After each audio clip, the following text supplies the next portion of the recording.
the direction that the society seems to be taking is using their motor vehicles to travel from A to B, to any point, in fact.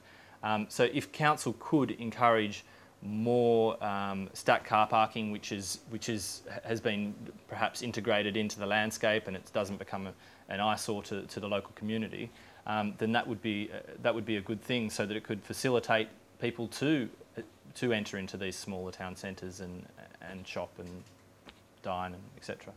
With sustainability and design, we try to embody that in every design we do, from the small house to the commercial fit out or what, and we try to encourage our clients to adopt these principles. I think Ku-ring-gai Council needs to encourage town centres like Wahroonga, because even though in the last few years we've had Westfield move in just up the road, and people can just go completely up the road to get whatever they want, I think it's important to maintain these types of town centres, and ways of retaining these town centres, I think, is by encouraging a community type village feel to each of these little town centres.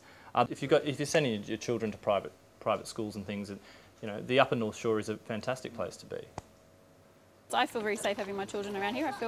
I think because there do seem to me to be a lot of older people in the area, and a lot of those people are home during the day and after school, and it does make you feel a bit safer because they're around. So I really hate to see, especially along the highway, all those they were talking about putting lots of high-rise, buildings, things. I would hate to see that, because it would bring a lot more cars, a lot more, more high-rise buildings. Just doesn't seem to suit the area. It's nice to keep it, a lot of older homes, a lot of older buildings. It's nice to keep the heritage and make it, don't go and put lots of high-rise buildings. It doesn't really suit the area, and it could change it completely.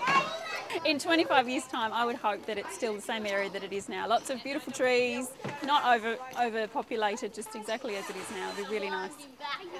Well, I don't know. The young kids, see, my kids are just into the parks. They're into the parks, the football, the basketball, all of those facilities at the moment. We go on bike rides, bushwalks, all of those kind of things. People tend to be doing dual occupancies now. A lot of houses, you've got one block putting two houses on it. That's a worry when people, two neighbours are selling together now and selling to a developer, and that worries me, because like our kids play in the streets at the moment, dead end streets, and because there's not many cars around, there's not much traffic. So all of that kind of thing will produce more traffic in the local area, and you're not happy for your kids to be riding around on bikes around the streets and stuff. So I've got friends with teenagers, and they often say, there's not much for teenagers to do, but it's not something I put a lot of thought into. Well, what can they do? I suppose I'll be thinking of that when mine gets to teenagers. So I think Ku-ring-gai in 25 years' time will be a much busier place, because it's such a great place to live.